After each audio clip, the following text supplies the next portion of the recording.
নমস্কার, পুতুলের হোম কিচেনে আপনাদের সকলকে জানাই স্বাগত। আশা করি আপনারা সকলেই খুব ভালো আছেন। আমিও খুব ভালো আছি। আজকে আপনাদেরকে দেখাবো সাবুদানার পোলাও। তো সাবুদানার পোলাও আমি কিভাবে করছি শেষ পর্যন্ত ভিডিওটা দেখবেন। ভিডিওটা যদি টেনে দেখেন হয়তো বুঝতে পারবেন না কোথায় কোন ছোটোখাটো জিনিসগুলোকে আমি বলেছি। ওই জন্য প্রতিটা ভিডিওতে আপনাদেরকে বলি ভিডিওটা সম্পূর্ণ দেখবেন। আর প্লিজ আপনাদেরকে প্রতিটা ভিডিওতে আমি মনে করিয়ে দিই লাইক, সাবস্ক্রাইব আর শেয়ার করে দেবেন। প্রতিটা ভিডিও শেয়ার করে দিলে নতুন বন্ধুদের সুযোগ করে দেবেন দেখার। আর ভিডিওগুলো শেয়ার করলে আমিও মনের উৎসাহ পাই লাইক সাবস্ক্রাইব দেখলে। আমি বাদামগুলো ভেজে তুলে নিয়েছি। একটা শুকনো লঙ্কা, দুটো তেজপাতা, একটু জিরে, লবঙ্গ, এলাচ, দারচিনি।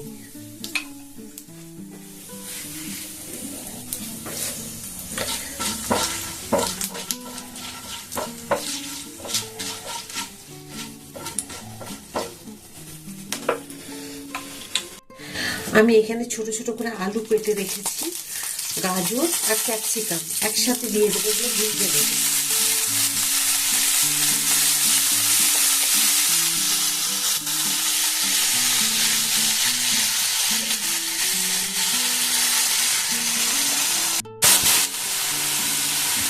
নুন দিয়ে দিলাম,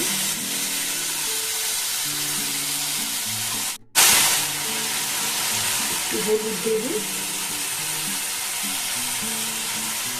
একটু হলুদ নুন সব মিশিয়ে নিয়ে এখন একটা ঢাকা দিয়ে দেবো 5 মিনিটের জন্য। এখন ঢাকা খুলে আমি একবার দেখে নেব। যে জল ঝরিয়ে রেখেছি দেখুন, বড় দানা সাবু, আর সাবু একটুখানি কম ছিল বলে আমি ছোট একটুখানি দিয়ে দিয়েছি।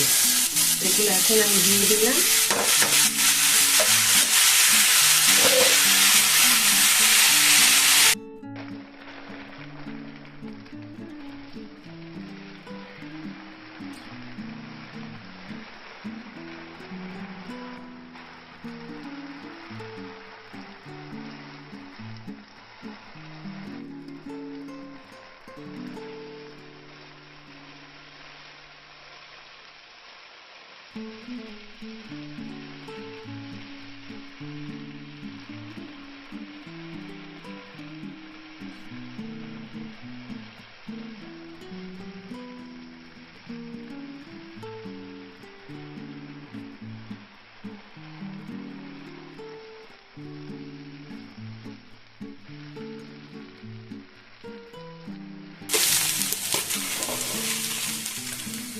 দিয়ে দিলাম পরিমাণ মতো চিনি,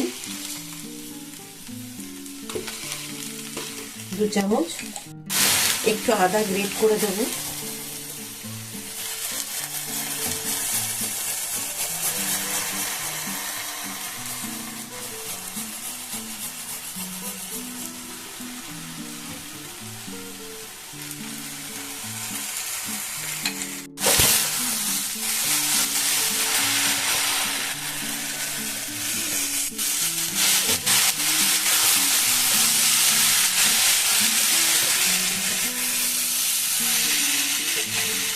একটু উষ্ণ গরম জল এখানে আমি দিয়ে দিলাম।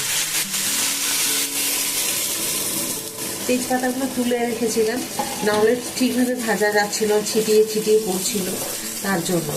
আর আমি এখানে মটরশুঁটি দিতে পারিনি, ছিল না বলে, আপনারা এখানে মটরশুঁটিও দিতে পারেন। এবারে দিয়ে দিলাম ভেজে রাখা বাদাম আর কতগুলো কিশমিশ।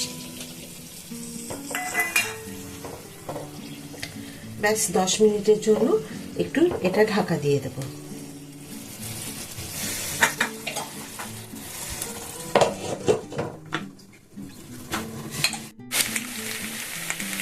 আশা করি সাবুর পোলাওয়ের ভিডিও আপনাদের খুব ভালো লেগেছে। সম্পূর্ণ ভিডিওটি দেখার জন্য আপনাদেরকে অসংখ্য ধন্যবাদ। এইভাবেই আপনারা আমার সাথে থাকবেন। এইভাবে আপনারা সাবুর পোলাও তৈরি করে নেবেন, আর কেমন হলো আমাকে অবশ্যই কমেন্ট করতে ভুলবেন না। প্রচুরভাবে ভিডিওটি শেয়ার করে দিন, যাতে আমার নতুন বন্ধুরা এই ভিডিও দেখতে পারে আর রান্না করে নিতে পারে। প্লিজ লাইক, সাবস্ক্রাইব আর শেয়ার করে দেবেন। আবার মনে করিয়ে দিচ্ছি। আবার একটা নতুন ভিডিওতে আপনাদের সকলের সাথে আমার দেখা হবে। সবাই খুব ভালো থাকুন। এই বলে আজকের ভিডিওটা শেষ করছি এখানে। নমস্কার।